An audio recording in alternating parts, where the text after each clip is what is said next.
actually, well, they are, because they're captive bred, and also, ball pythons tend to have really good temperaments as far as snakes go.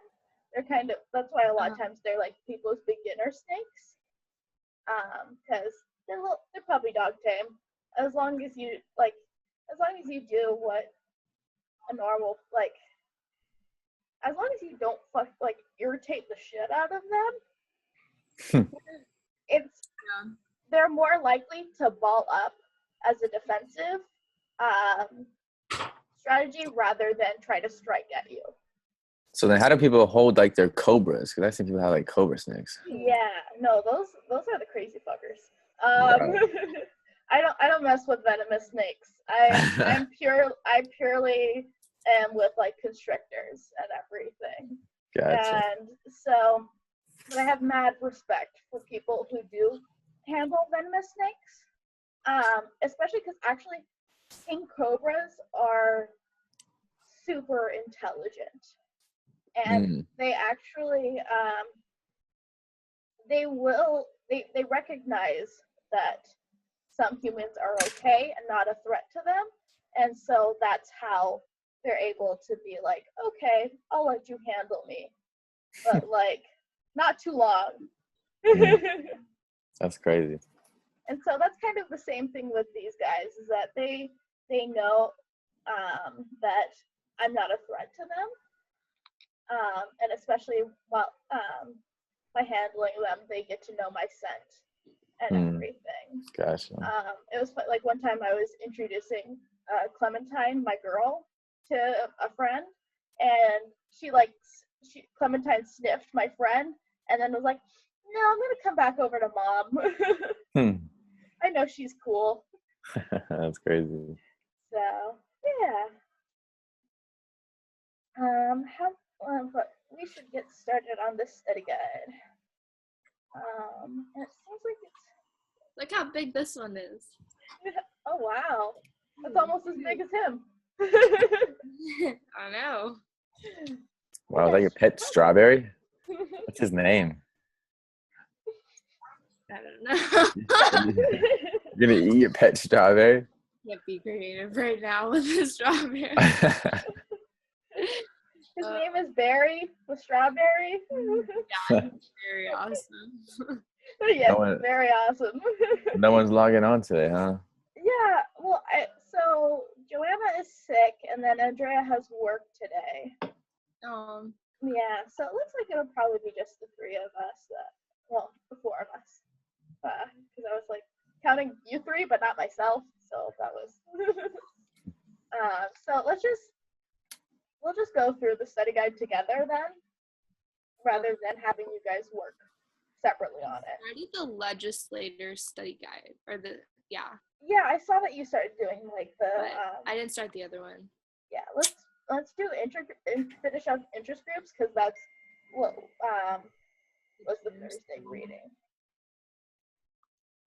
So let's talk about giving away a store to get a store. What was this article about? Okay, that one was a little complicated because I didn't really understand it completely. Yeah. Because I get that they were giving tax breaks to stores that, stores that in the long run could help the community and help increase, the economy for that. So, what? Someone's like knocking on my door. Oh, you can go answer it if you need to. It's okay, whoever it is. I don't want to talk to them, but yeah, you're in class. Fuck off. No. Because they're like doing it so annoyingly. I don't know. Yeah. It's probably like one of. But okay, so. Do you remember what the store was? Well, I have it right now, but it's Cabela's. And so Cabela's is supposed to be like a hunting. Cabela's, you said? Fishing. Okay, I'll be right back. It's supposed to be like Bass Pro Shop kind of thing. If you've heard of that. Am I cutting out? I can't hear any of you guys. I don't know if you guys are talking or not. Yeah. Yeah, it's like I could have a hard time hearing. Okay. Okay. What? Here, let me put him away and plug in my computer to the direct line rather than using Wi-Fi if you're having Alright. troubles hearing me. Who was it, Amber? What happened? Oh, it was Eli. I thought he was looking for Dana, but then I guess he wanted me to put her blanket on her bed. Like, okay. What happened with the? It's her internet's cutting out. We couldn't hear her. Oh, You're trying to take the A? it was Cabela's, right? Mm-hmm. Cabela, yeah. I thought you said the Bella. No. But that's not really the only one that I talked about. Plus, it was a long article, so I didn't want to read it all. I skimmed over it. Yeah. Same. They used a lot of like economic type talking, and I was like, Right?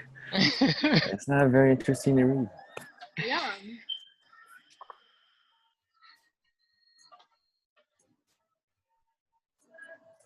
So how was getting baptized? It was awesome. Yeah. I got dunked twice. So Twice. the first time, so I was like this, pretty much, or like this, because you're not supposed to cross your arms, so like this. And I was back, but my elbows were still out of the water. I'm so lengthy, you know.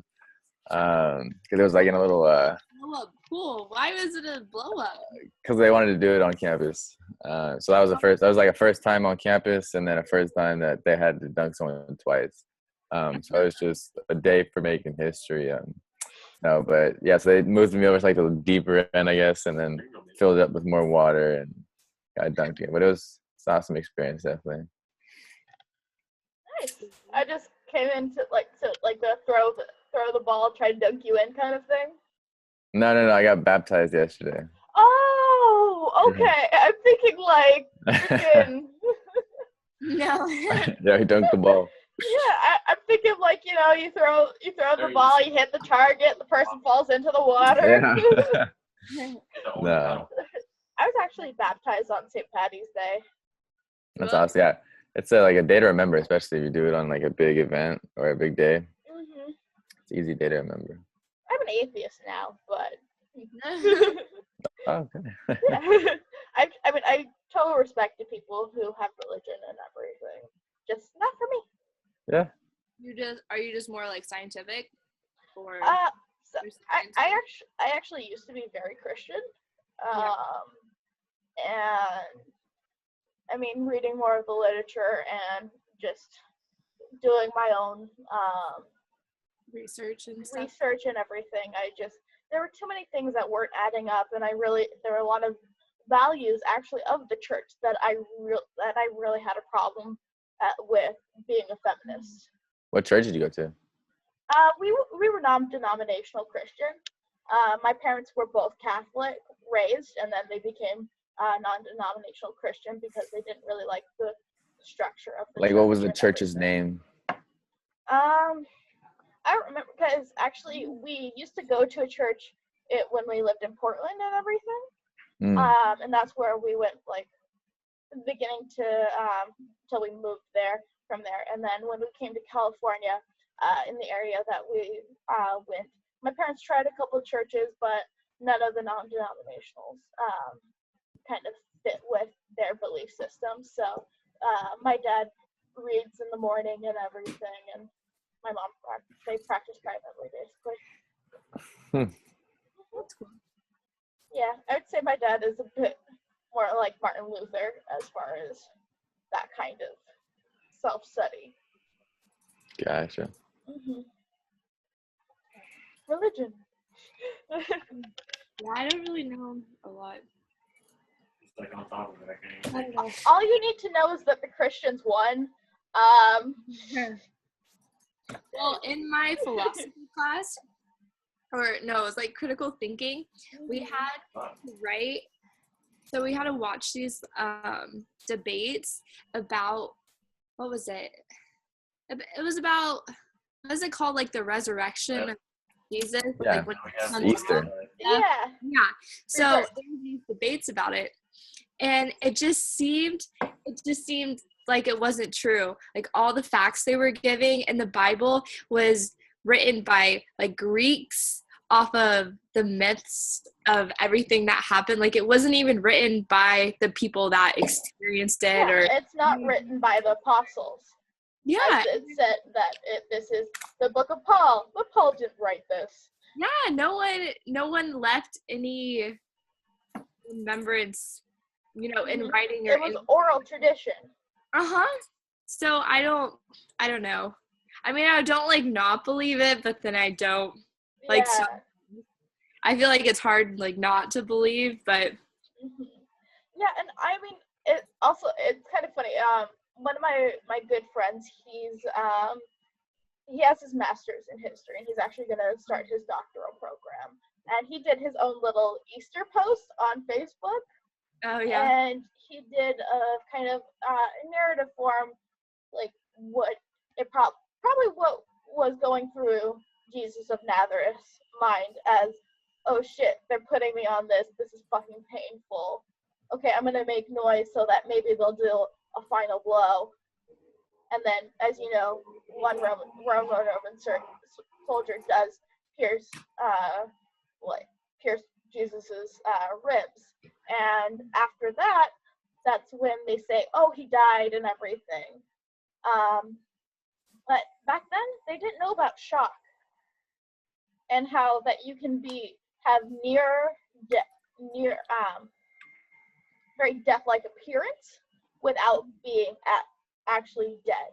and then come back, yeah. And then you wake up once you've recovered. And that was probably what happened to Jesus of Nazareth, was that he went into shock. They were like, okay, now he's dead, so they give him back to the family. You can perform funerary rites.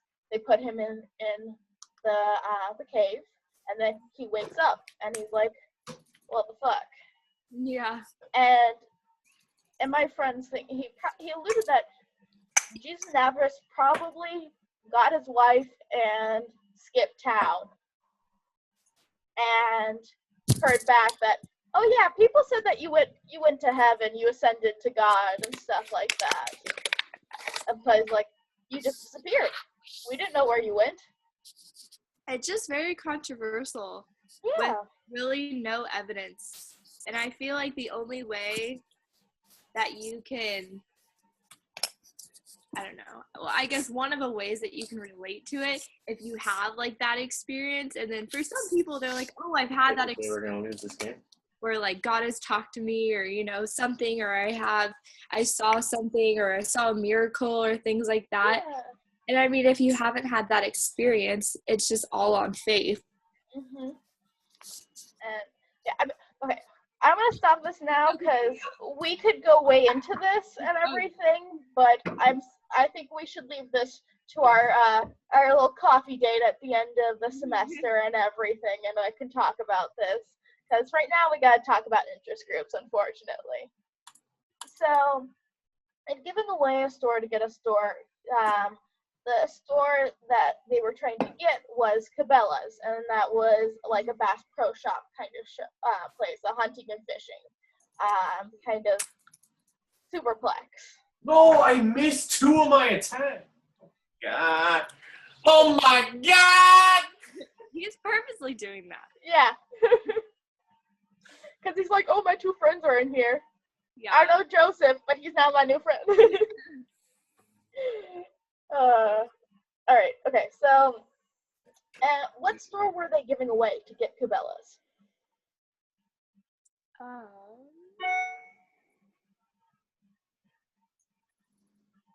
not sure. Was it like a Walmart? No, it was a mom and pop shop. Okay, yeah.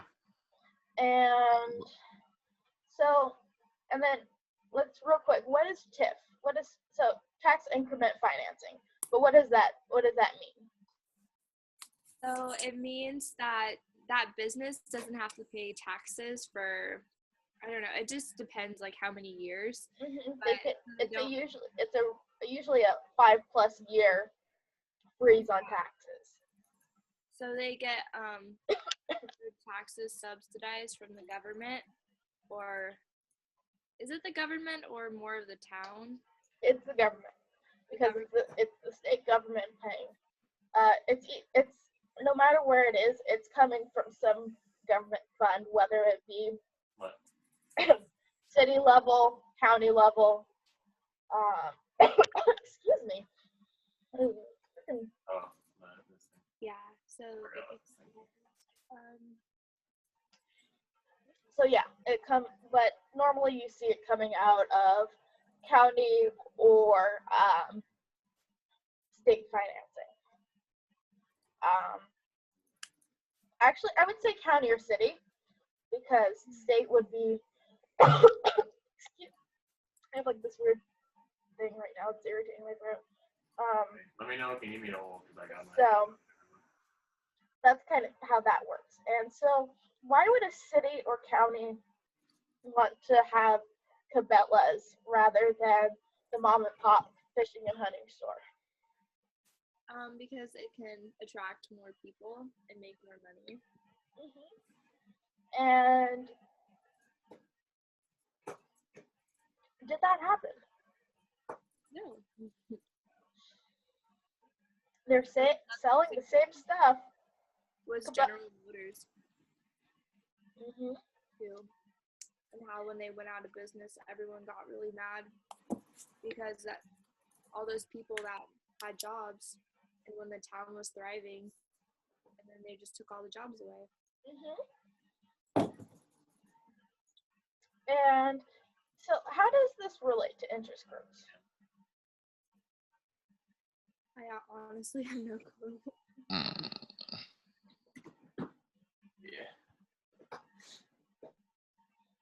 Is it because like promoting business is a type of interest? Yeah, it is. And that was the goal of this plan. Because business represent, like you said, an interest, and they use their influence to be like, hey, they lobby politicians saying, hey, if you replace this store and give us a TIF, then we're gonna get you so much income in this area, it'll be unbelievable.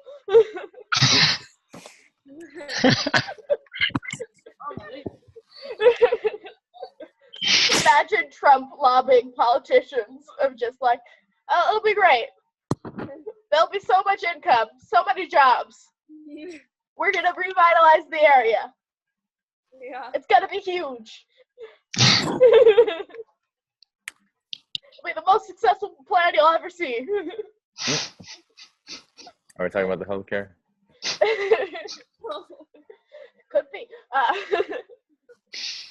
right, I'm getting way too good with this impression. It's scary.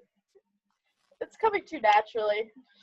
All right. So let's move on to 2. Are you guys comfortable with 1? All right. And so yeah, and then so 1. What is an iron triangle? Like watching top just to see if I can kill anyone with my ult. Are we on S2 now? Yeah, R2. Oh, R2, oops. Wasn't it,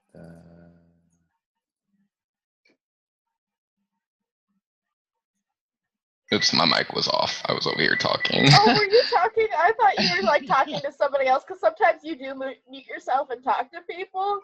And so I was just like, I thought, oh, okay. You have the answer, Joseph. Is it like a type of, it's the relationship between like policy making groups, like between interest groups and the congressional committees and like stuff like that? Yeah, you're close. But what's Okay. the third component? So, Bureaucracy. yeah. So we have the interest group. I'm gonna just draw over this. So let's just do this nice triangle right here. So beautiful. And Illuminati now. yep. So we have interest groups. Okay, fuck this. I'm gonna do text. I said text. You dastardly person. Dastardly program. Whatever. Also, it's Monday and I'm just been really out of it. I don't know if you guys have been either. And like I'm doing receptionist stuff and like I had to ask people multiple times to like spell out their names, and I could tell that they were getting annoyed at me. But I was just like, I'm sorry, I just want to make sure that I got your name right. Like, my brain is just not like working today. Oh my god. The name is like completely different. Oh, okay. What was that, Amber? Oh, I said the way some people spell their name is completely different. Yeah. Thank you. Spell it, and they're like, oh no, that's not how I spell it. Okay, I'm gonna fucking. You guys have. Oh, I spelled it right. Okay, cool. I was like not spelling it right, and it was getting really annoying. Fucking bureaucracy. Piece of shit bureaucracy. That's what it is. I'm sorry I curse so much, guys. No, you're good. And Oh, so it's kind of this iron triangle is kind of what's happening today. Is with in office we have all the Republicans are benefiting. Like we have the House, the Senate, and Congress. Right? They're all pretty much. It's in that circle of one benefits from each other when they make a decision. Right? yeah, and so you guys know exactly. Do you know what bureaucracy is? So bureaucracy are the people who run basically these programs and committees that the legislators and elected officials lead. So these are the people who work for the state or the national government all of their life, and they're specialists. Like so, there's like environmental science bureaucrats, and they're on the Environmental Protection Committee. And what they do is that they provide expert information to the politicians, so So that pretty they much be able. providing like the best information. These are like the smartest people in that field. Yeah, So to say. that's what they should be. But sometimes they are more of just In it for the benefits. people who just work there, and they're it's more that they do just the processes of how, like, they're the people who file everything. They're the people who write it out and do the legwork, essentially. And then you have interest groups who are even more specialized. And so they're able to be like, hey, because we are especially interested in this, we have even more expert information, and so you should listen to us. And then the bureaucrats who have been working on that subject for so long, they're able to recognize that and be like, okay, I see where these people have benefit to our committee. And the committee is going to be what the legislators, the elected politicians, are going to be on. And so it works in all ways, that the legislators and the bureaucracy play together to get the interest groups to work with them and everything. And the interest groups and the bureaucracy talk together to get the legislators on their side. And I can't come back. And so on. And because they have this, they're able to kind of get what they want. because they create this iron triangle of connection. And that's the way that they're able to get it fully through. So it's pretty much, it's that whole theory of just if you scratch my back, I'll scratch your back. Oh yeah, it's all about, and that's another word for that is patronage. Of like, hey, you do this for me, and I'll be your patron, so that like, let's say, oh, I got this office, I'm elected official, and so I'm gonna put my people in the jobs under me, and that would be me giving them patronage, because I'm giving them opportunity to work, and then they owe me. Well, it's just like favorites. Like, oh, I like these is. people and they work for me, so I'm only gonna pick these people. And Yeah, so that's always in the workforce, though. Yeah, it's all about you do this for me, I do this for you. Right. And that is exactly what an iron triangle is. Well, the same thing for like when you get out of college. Like if you don't know anyone, the rate of you getting a job is very low. It is, and it's scary for people who don't have community connections and everything. It's just like, right. And what some else people are don't you realize supposed that. to do? Well, they think that it's just you get a degree and you do all this, but you got to think about there's hundreds of other colleges that are doing the same exact thing as you, but you have to have something that makes you stand out. Yeah, exactly. It's like, if you don't have connections and networking, you're on your own. And no matter what degree you have, that's not going to supplement the person who has a degree and connections. So, yeah, it's like, I don't know. The older I get, the farther into college I get, the more I realize how many opportunities we have in college compared to out of college when we have our degree. Right. It is kind of ridiculous. Because, we're given so much more opportunity here, yet we need the degree to do other things. My favorite thing was somebody was like, oh yeah, college is going to open up so many doors for you. And then under it, they had like this gif of like Obama trying to get into the White House and like opening these doors and then going to the next door, trying to open it, closed, trying to go to the next one, closed. That's funny. It's like, yeah, that's an accurate depiction. Yeah.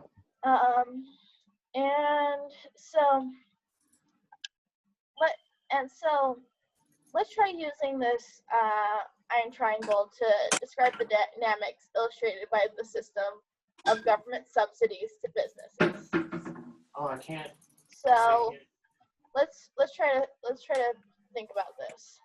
How would the iron triangle apply to this?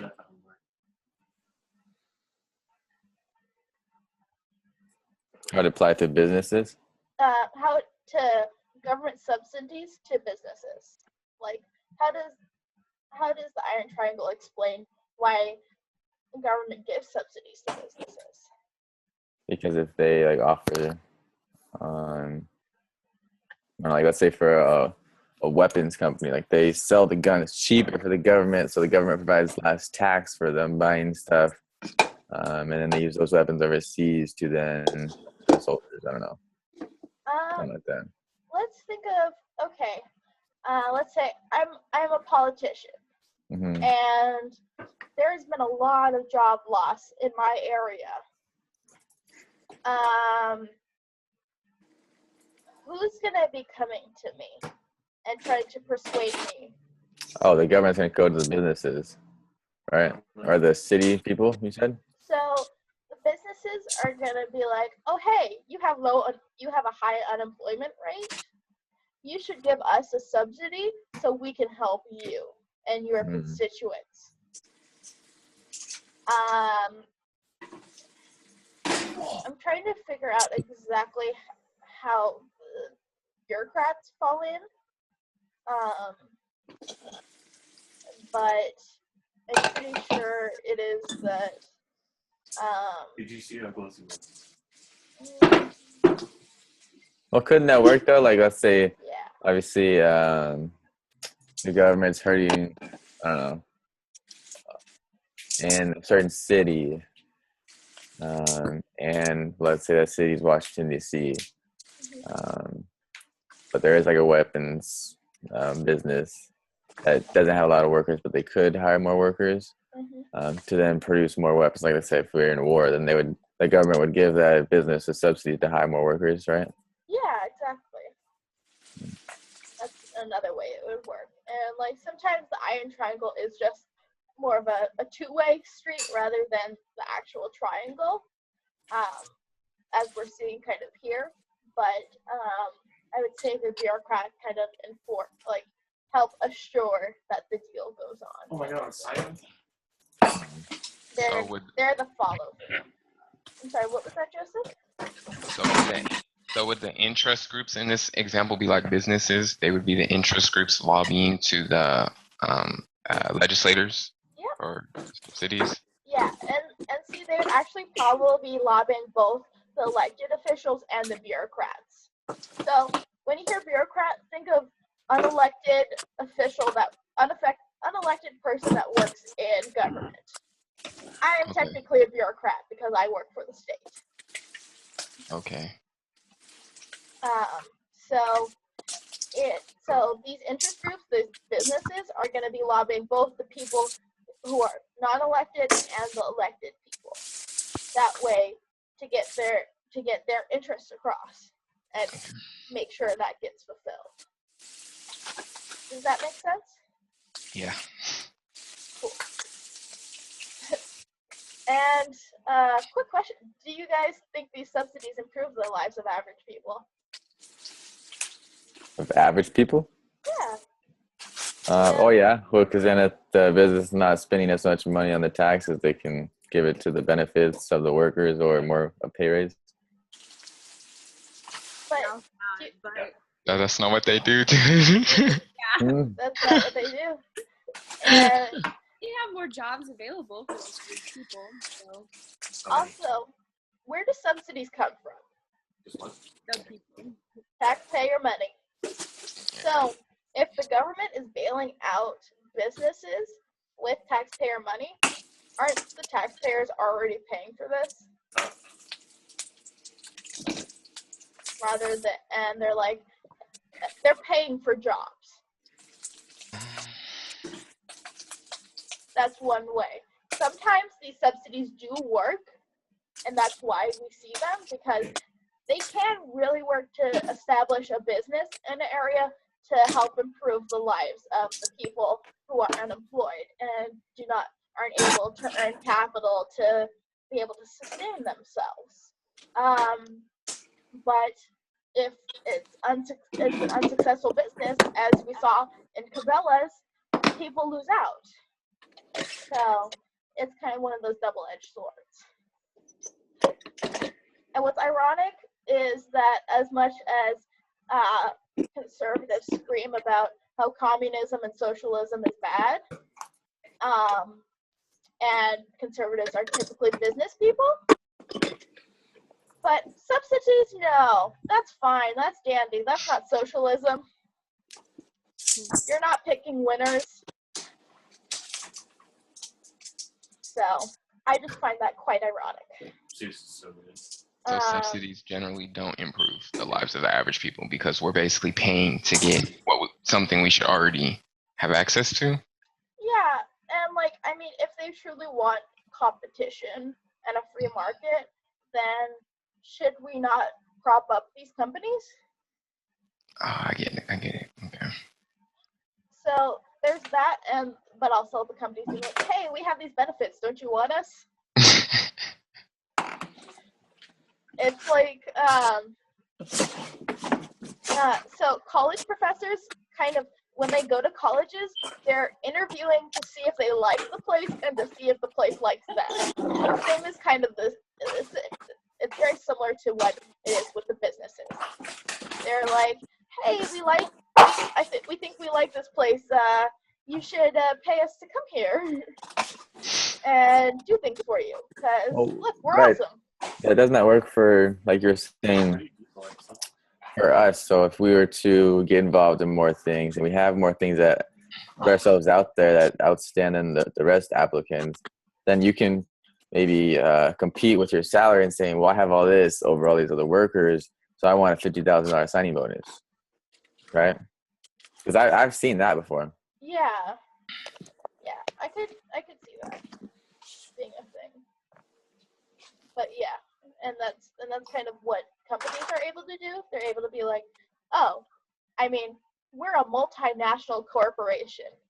You don't want a mom and pop shop that if they have come into financial crisis, they're not going to be able to stay open and continue to give people jobs.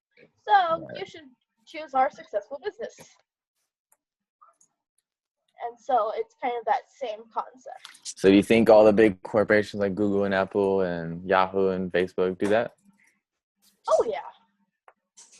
Oh yeah. Google is, well, yeah. Yeah, Google is ruthless. Google will cut you down. Whatchamacallit? Do we know what their tax subsidy is, or is this there's no tax or whatever? Yeah.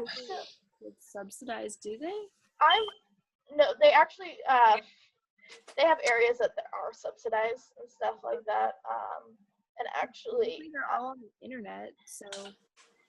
But it's all Silicon Valley, and that's one reason why San Francisco and Oakland are becoming gentrified, and the people who've been living there for the last 50 years and everything, that's where their families lived, are getting kicked out because rent isn't staying at the same rate and everything, and they're trying to kick them out so that they can raise the rent so that the Google workers can come live there and pay a higher price. Another thing is that we saw is Twitter. So Twitter was going to leave San Francisco. And then San Francisco was like, oh no, Twitter, don't leave. We'll give you subsidies so that you can continue staying here. So San Francisco gave the subsidies and Twitter stayed there. Twitter didn't improve the economy. It stayed the same. SF would have probably stayed at the same rate whether they had them or not. Well, you never know because they have never left.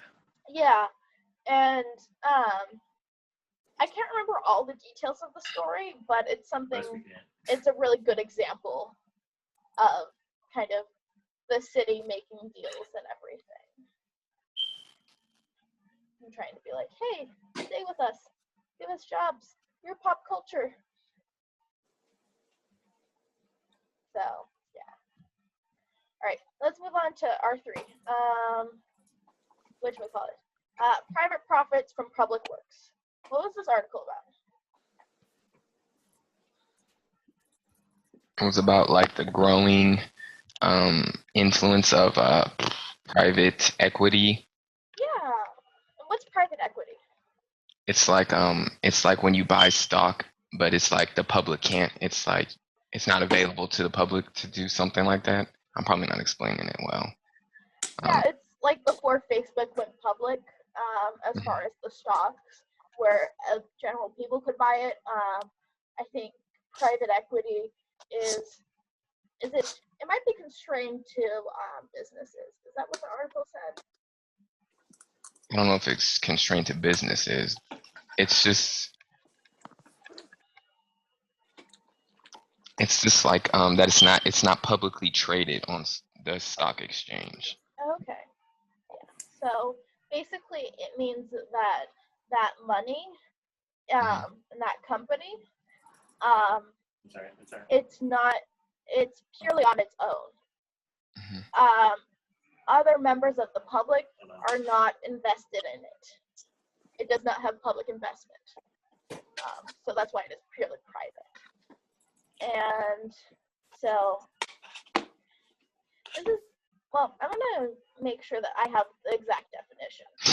I read the article, but I want to make sure that I'm describing this correctly. And so we'll just do a little Google search here.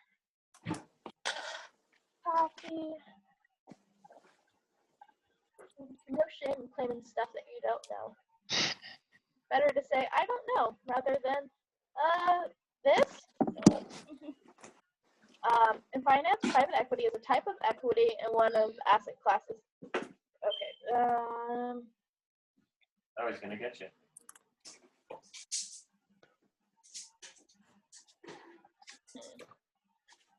Right. So it's where it said it's a firm. So it's not Yeah.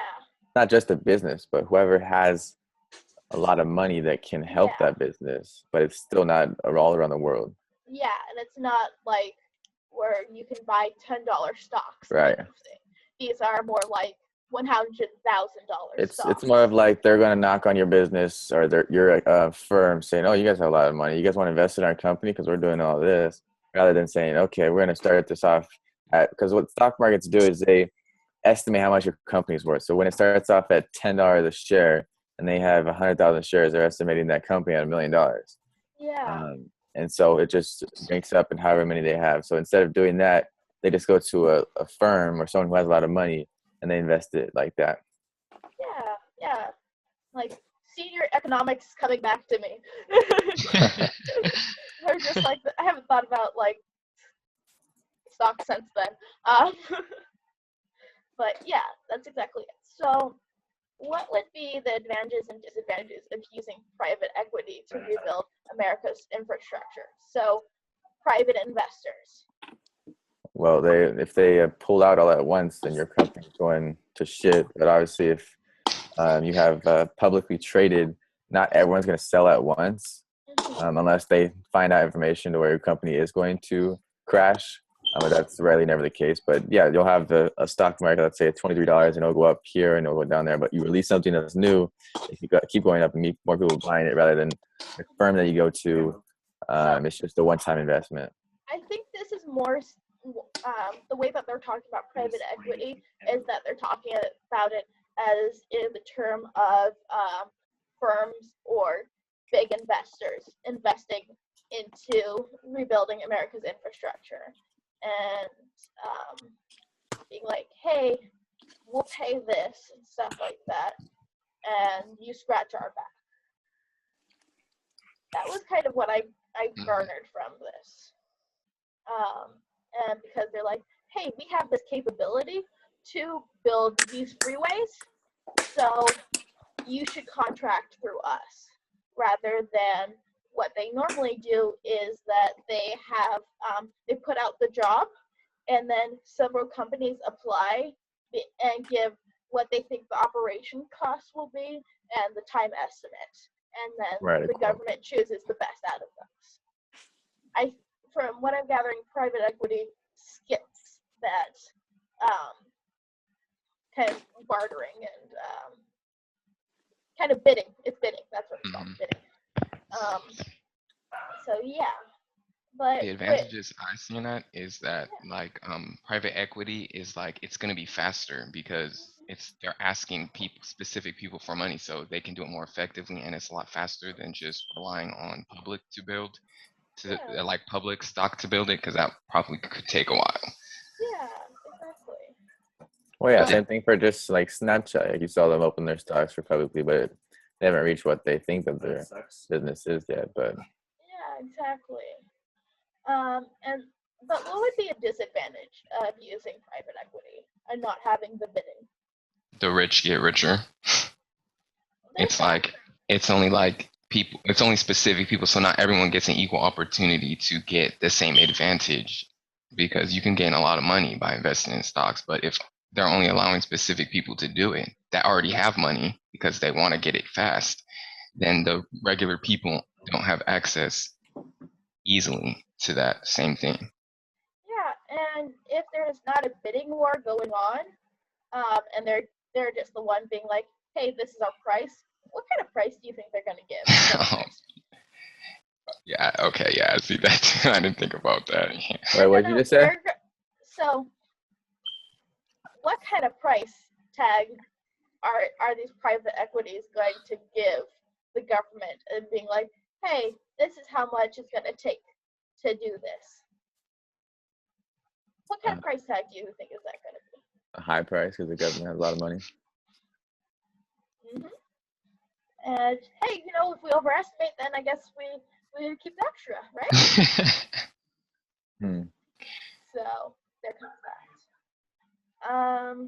And so if this becomes a norm, how would you describe the emerging relationship between the government, the public sector, and the business and private sector? That's number 9.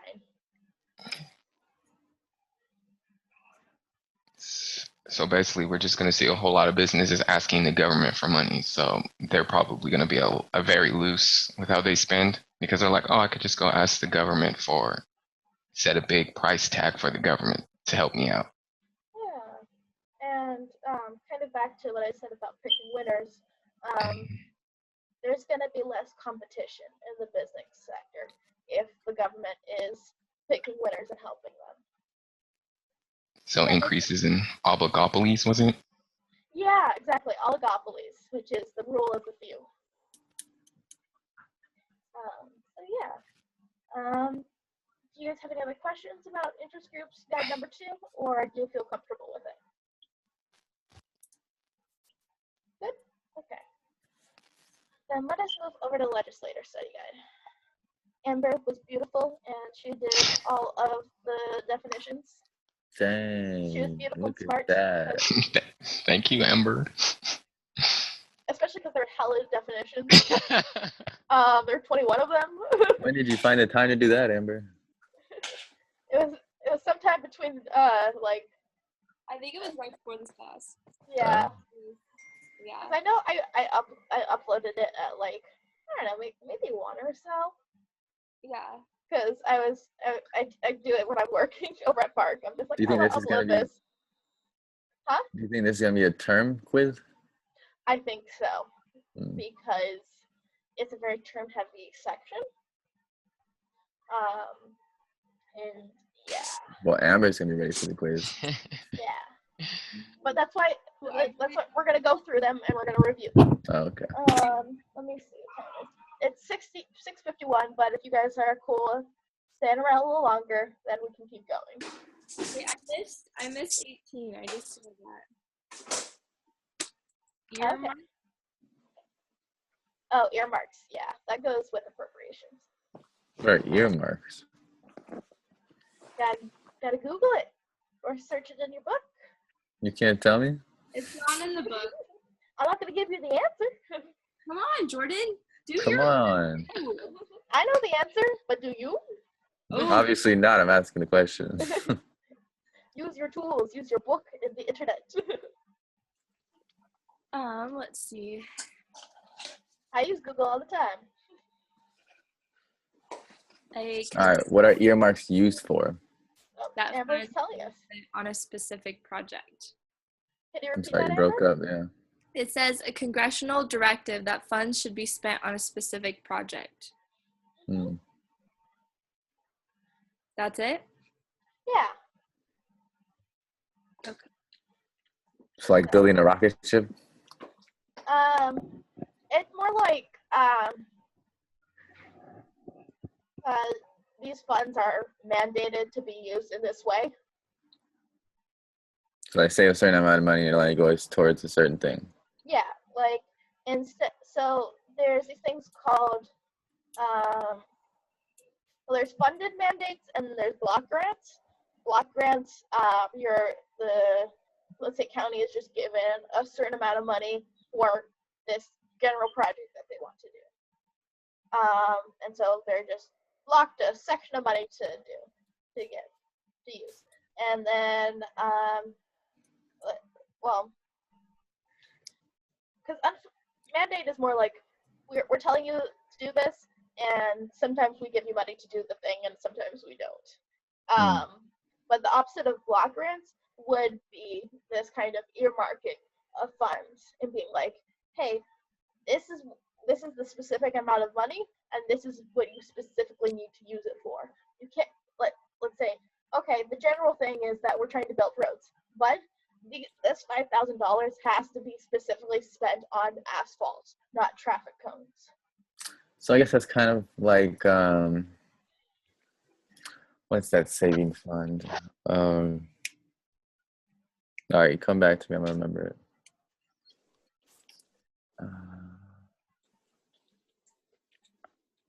What's it called? We'll look it up.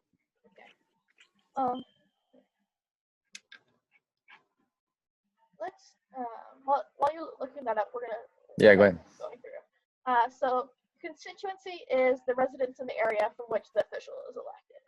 So the president has a huge constituency, the nation. Senators, their constituency is the state. Representatives, their county.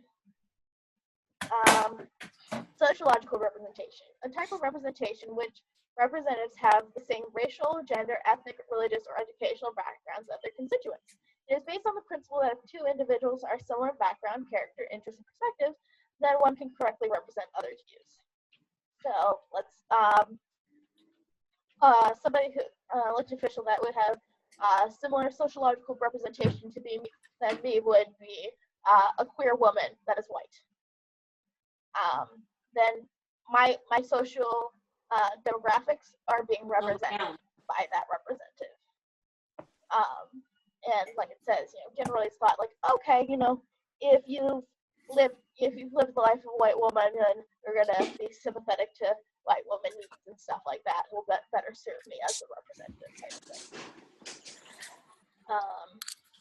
Because those things play into how life works and everything. Apportionment. The process occurring every decennial census that allocates congressional seats among the 50 states. So that's what we were talking about with gerrymandering. This is the way that it's decided. Like, okay, hey, did your population increase this much size? All right, you need 2 representatives instead of 1 this time around. Term limits, legally prescribed limits on the number of terms an elected official can serve. Do you guys know the different term limits between a representative from the House and a senator? 2 and 4. Yep, 2 and 4. Well, 2 and 6. Oh, shoot. 6. I was like, Kind guys, of. 4 is Mr. President. So 2 is representatives from the House, and 6 is the Senate. And that's because kind of representatives in the areas that they're from are considered to be ever changing, and so having a 2-year limit is going to be more responsive to the constituents and what their wants and needs are. And you can have a faster kind of check on that and be like, okay, you're not doing what we need you to do. Let's get somebody else. State, it's considered a bit more slow moving, and that's why senators have 6 years. Bicameral, having a legislative assembly composed of 2 chambers of the House, distinguished from unicameral. So you guys remember the camel with the 2 humps? So that's our bicameral legislature, the House and the Senate. And oversight is the effort by Congress through hearings, investigations, and other techniques to exercise control over the activities of the executive agency. So basically, what both the House and the Senate do to make sure that the executive isn't going off track and starting wars that he shouldn't be doing. And that's where the 60-day, so a president can deploy troops for 60 days without having congressional approval. And then that's when the oversight comes in. That make sense? Patronage. As we kind of discussed earlier, the resources available to higher officials, usually opportunities to make partisan appointments to offices, to confer grants, licenses, or special supporters. So, like we said, you get elected and then you give jobs to your friends. All about networking. Speaker of the House, the chief presiding officer of the House of Representatives. The Speaker is the most important party. And so I would change out important party to the major party, because and also when you think of major, think of numbers rather than oh, this is a more important party. It's the major party because it is a large portion of the people. It is the majority of them. And the House, the Speaker of the House comes from that party. So right now, the Speaker of the House is Republican, Paul Ryan, because the Republicans have majority in the House.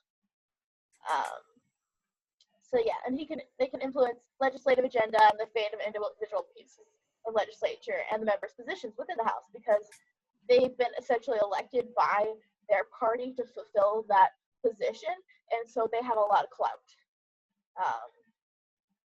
And then there's the majority leader, who is the elected leader of the majority party in the House of Representatives or in the Senate. In the House, the majority leader is subordinate to the party hierarchy to the Speaker of the House. So it goes Speaker of the House, then the majority leader. They come. Who's the majority leader right now? I'm not sure. Because I know the Speaker of the House is that what's his name? He's always all over the internet. I don't know his name though. Oh yeah, Kevin McCarthy. Hmm. Yeah.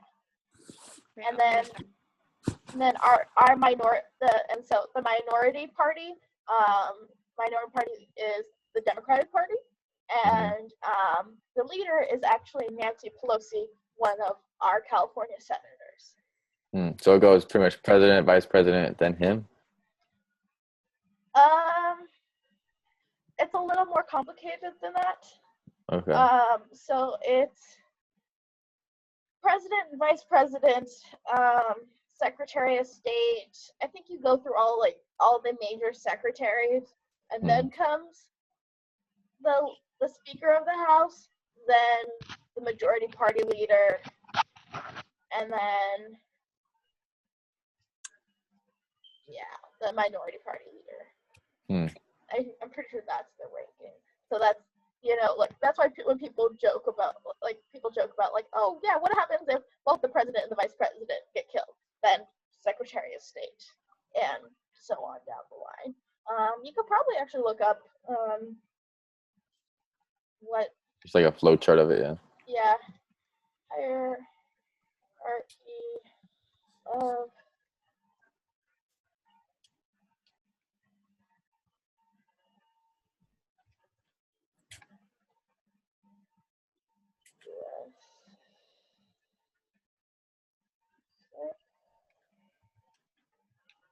Yeah, because I'd go through I think I'd actually go through like the executive branch and then down to the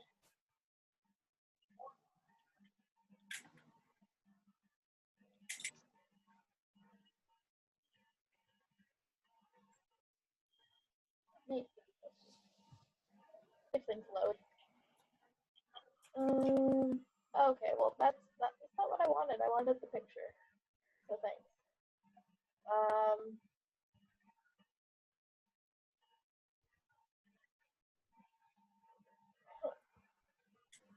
Sorry.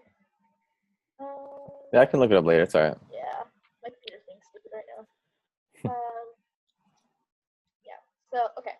And then, like I said, the minority leader is the elected leader of the minority party, which is Democrats. And then a whip. The whip is a party member in the House or Senate responsible for coordinating the party's legislative strategy, building support for key issues, and counting votes. If any of you have watched House of Cards, or just or if you want to know what the whip really does, just watch the first episode of House of Cards, because they show it so beautifully. Because they are literally the whip. They get the party members to fall in line with the party and what the party wants, even if it isn't good for their constituents. It's just like, but we need you to get this passed for the party, kind of thing. And so that's what their job is. Party unity vote is a roll call in the House and the Senate, in which at least 50% of the members of one party take a particular position and are opposed to at least 50% of the members of the other party. So basically, everybody falls in line with their party and doesn't vote outside. So you're not having a Democrat voting for what the Republicans are wanting. They're unified. Does that make sense? Mm. Cool. Roll call vote, a vote in which the legislator's yes or no vote is recorded as the clerk calls the names of the members alphabetically. So just be like, Johnson, no. I can't, I don't know my alphabet right now. Lodge, no. Yeah. Tran, yes. Something like that. And that way it's just a faster way of going through it rather than going like through the states and everything.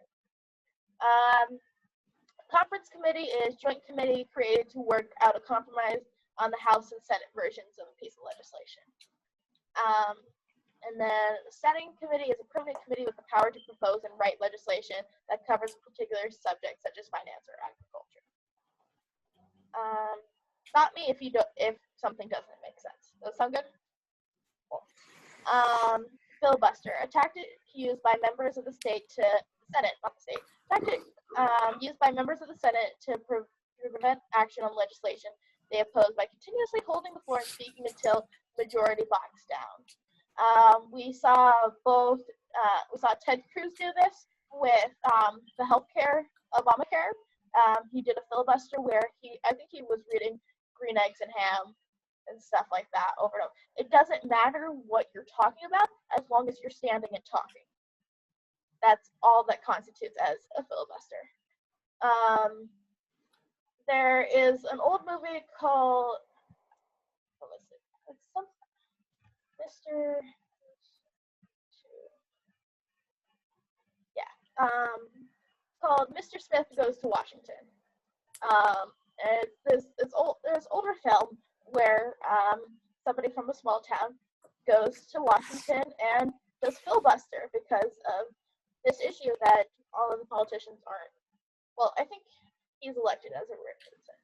Yeah, he's appointed to fill a vacancy in the U.S. Senate and stuff like that.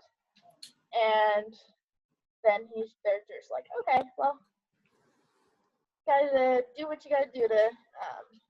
Basically, it's another resource to see an example of filibuster. So have Ted Cruz and Wendy Davis. Ted Cruz at the national level. Then you have Wendy Davis, who did it in Texas to fight against the anti-abortion laws. And then we have a film example. Mr. Smith Goes to Washington. And that is, and with Wendy Davis, that also gives lets you know that this covers both the national and state senates. So you can, so I think, yeah. But it's actually like it's not called the Senate, it's called the legislature. So it was the Texas legislature that she filibustered at. So yeah.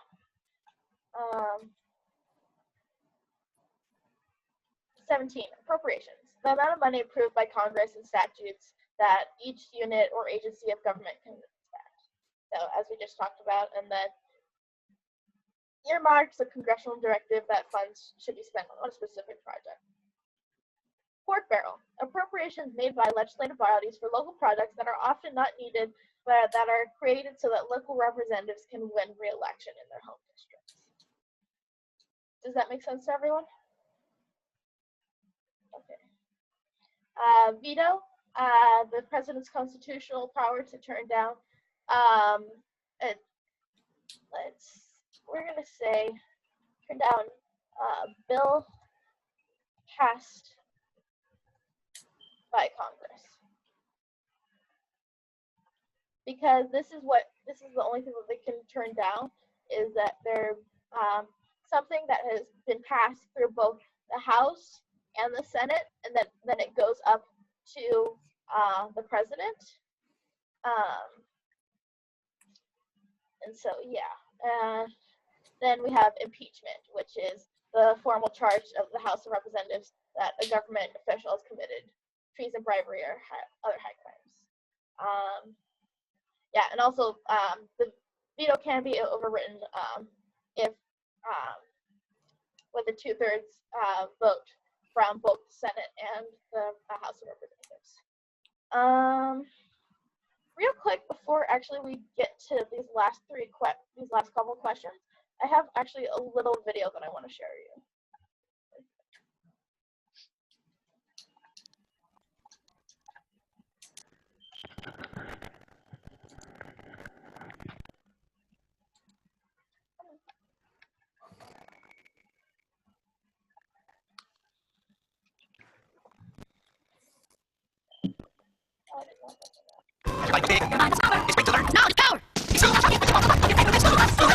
I'm just a bill. You sure got 25 cents to get this Capitol building here in Washington. You wonder who that's at? I'm just a bill. Yes, I'm only a bill. And I'm sitting here on Capitol Hill. Well, it's a long, long journey. It's a long, long wait while I'm sitting in Congress. Someday at least I hope and pray that I will. But today I'm still just a bill. You certainly have a lot of patience and courage. When I started, I wasn't even a bill. I was an idea. So folks back home decided they wanted to love It really hurt your ear. Is it coming in really Yeah. scratchy? Nick, stop share. All right. Sorry, we're back. Could you guys not hear it? It was like Scratchy.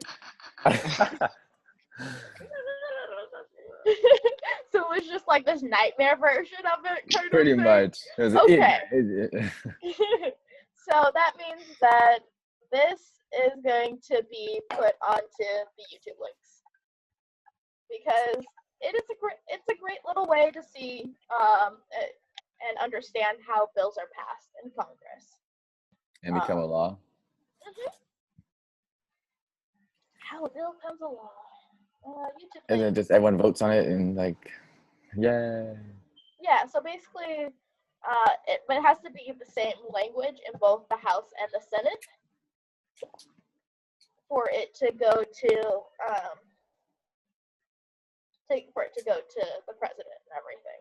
That's why you have the joint committees, Right. because that's what they do. And so let's talk about what's the difference between a delegate and a trustee politician. Amber, would you mind reading your answer while I put up this YouTube link? I said a member of Congress can interpret their job as a representative in two different ways, a delegate or a trustee.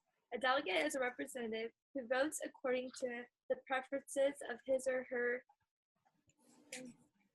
what is it? It's like Constituents? constituency. A trustee is a representative who votes based on what he or she thinks is best for his or her constituency. I think a delegate would be more effective and more representational. Yeah, and so why do you think so? Because if other, I don't know, I guess if other people are telling, I guess if it's people or who it's representing is telling them how they should vote or how they, I don't know, how they should vote, then that's how they should vote if they're trying to represent those people. But if a trustee votes more for like himself, then how is that fair? Like, how is that representational? And I would say the founding fathers would say being a delegate or a trustee. Probably a trustee. Maybe. I gotta charge my. Yeah, they would see being a trustee as being the better way to do things because they didn't see because remember until not too long ago our state senators weren't elected by the people. They were elected by politicians or I think they were elected by elected officials of California. And so the founding fathers didn't see the average man being able to make informed decisions on matters of politics. And that's one reason why they set up a representational system. And remember, it was only white owning males that were allowed to vote at the very beginning. And even then, they didn't trust them to be educated enough to vote correctly. But as Amber says, we are electing these officials to represent ourselves. And if they're not accurately representing our needs and what we want, then are they truly our representative? But then some argue that sometimes the people don't know what they need.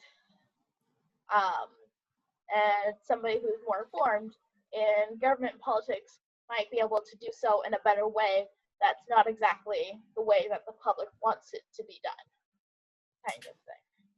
So there are two sides to it. And I personally, I think that there should be a mix of, yes, I'm going to listen to you, but I'm going to bring in my knowledge of what works and what doesn't. Because yes, as much as we'd like to give you all free community college, we can't do that. It's not financially smart, kind of thing. And so figuring out ways to help the community and still meeting their demands in kind of a possible way, rather than promising and not delivering. That's kind of how I see it. Let's share this. Okay. Alright, and then so Oh, you got Steam? what was that? What games do you have on Steam? I'm sorry, I'm breaking out, guys. Maybe let me stop the share. I think let me. Here we go. Let's try this. Okay, now I think I can hear you guys better. I was trying to still share like the audio from my computer, so it was getting funkier. So we kind of for 23 watch the video. Okay. And then I'll just do that. Watch the video. Alright. And what is the social composition of the legislature? Basically, who are representatives typically?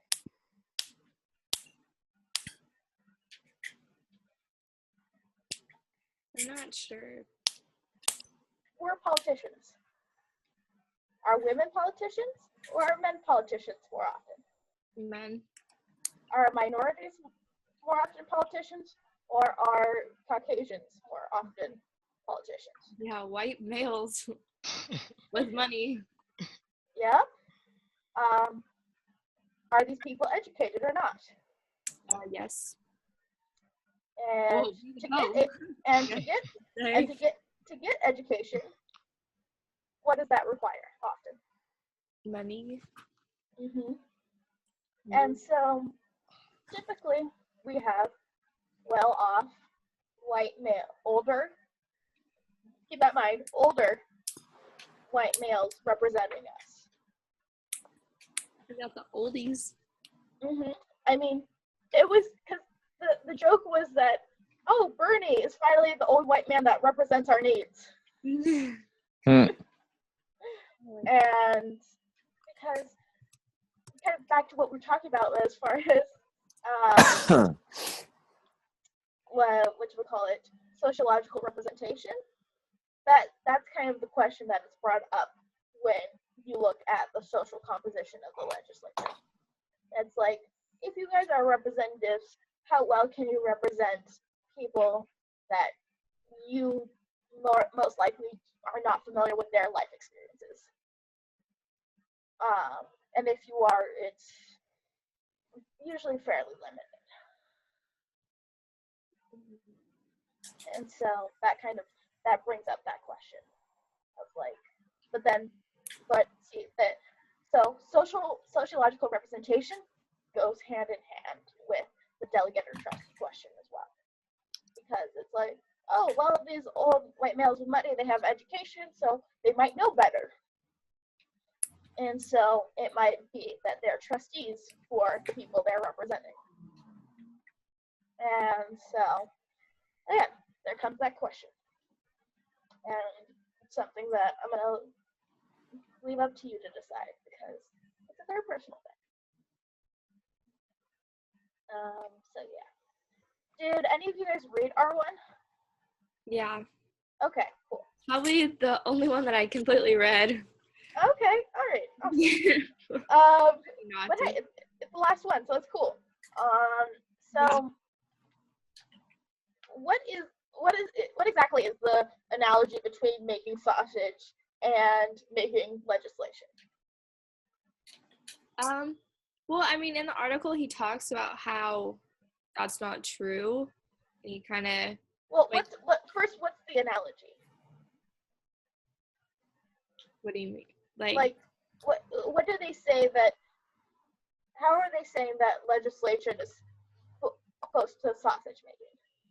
Do they just say it's the same, or do they elaborate more? Good question. Well, I mean, it talks about how they are like. Because I want to figure out what it is, and then we can say why it's unpersuasive. Let me try to define it. What do you mean? Just how they are like? Yeah, like what is this analogy?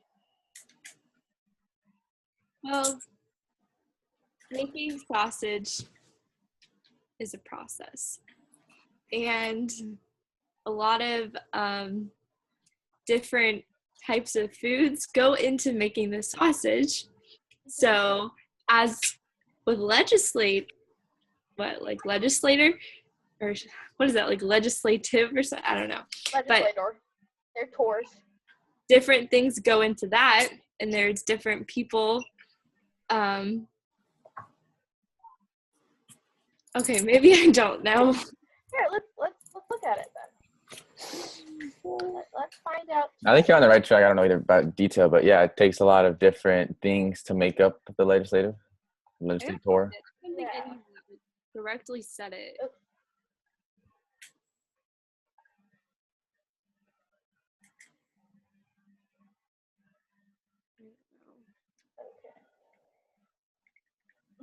There are two things you don't want to see being made: sausage and legislation. And that's the analogy that we're making. Oh, that's what you were asking me? Yeah. Oh my gosh. Yeah, I thought sorry. you were asking me how they were alike. No, I was just trying to get the analogy out, and like that way we can talk about why it's unpersuasive. It's okay. I tried to be clear, but it's okay. That was probably my fault as well. So I should have known that. You're okay. You're okay. So, two things you don't want to be seeing: sausage and legislation. Yeah. And so, why does Rosenthal say this is unpersuasive?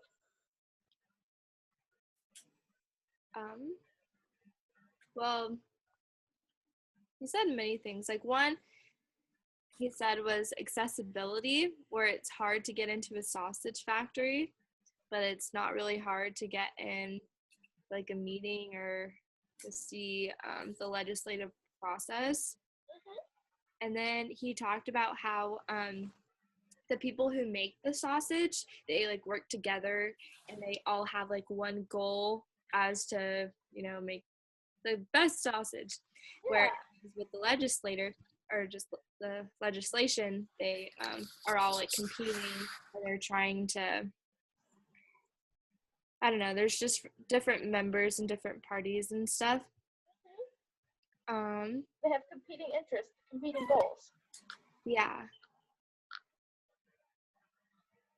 And then one, it says that efficiency, how it was made to be efficient and survive, and whereas legislative or legislators are not really efficient, and we're trying to It's kind of the opposite. change it over time and stuff. You can't. Where's another one?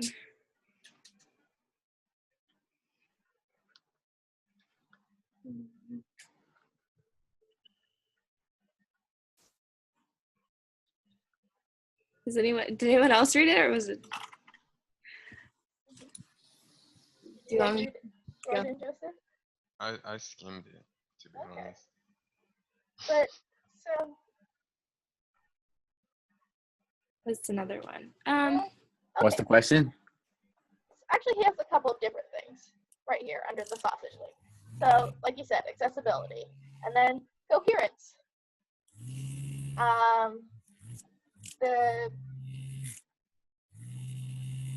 Somebody's phone vibrating. Is that? Oh, it's his fan. I'm cleaning myself off. Oh, okay. He's got the fan. Yeah, but so yeah, uniform. So there's the coherence, the one goal kind of thing, and then regularity. And so sausages are made to be uniform. Bills aren't. Bills are different for every single case that they're going through because it's different. And then, like Amber said, the efficiency isn't there. And yeah, the comprehensibility. The process of like sausage making is complex, but it's comprehensible. I like this. He wrote, "I've been a student of the legislative process for more than 30 years, but I still can't figure it out." I say that's accurate because I relate to that very. And then product. There's lots of variety to it.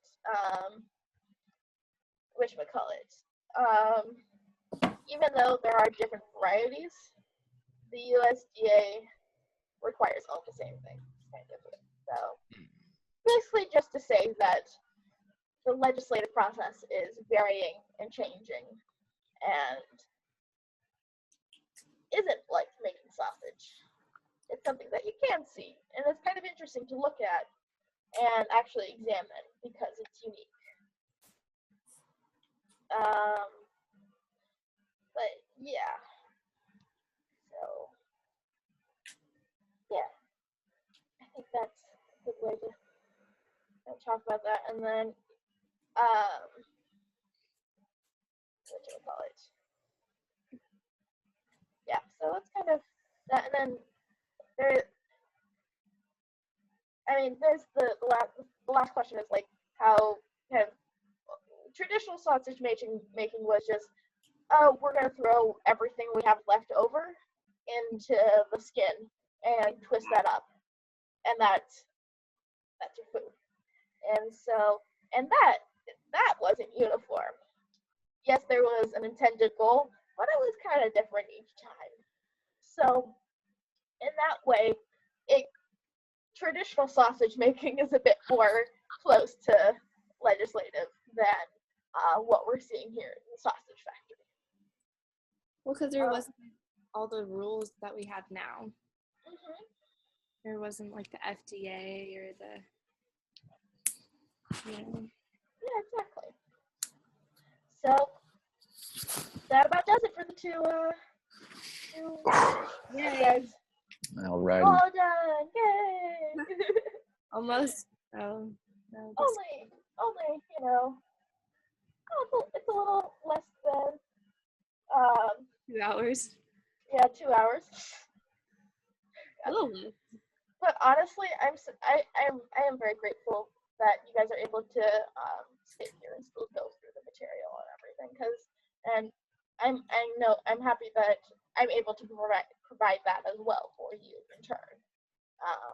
Because I mean, when I used to teach this class from 8 to 8:50 a.m. right before the 9 a.m. class. No. Yeah, no one would wake up that early.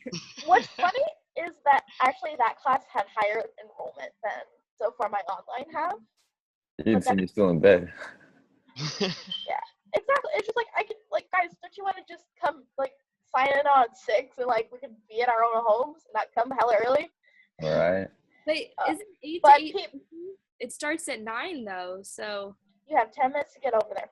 yeah, you have to drive. Get shoulder soda. But You better book it. but that's why my like the room would be in ARC. This was when I did a physical class, not online. Yeah. So the physical class was 8 to 8:50, and then you would walk over to the 9 to 10:15. And so people liked it because they were like, okay, it's right before, and it makes sure that if I'm late to the SI class, then at least I'm on time for the regular class. And that was back when the quizzes were in the first 5 minutes of class always. And if you missed, then well, you missed. Sucks to suck. Online class. Yeah. So. All right. We'll see you next Wednesday. See ya. Yeah, no problem. Thank you, all of you. This was a really good session. Yeah. Have a good evening. Bye. Bye.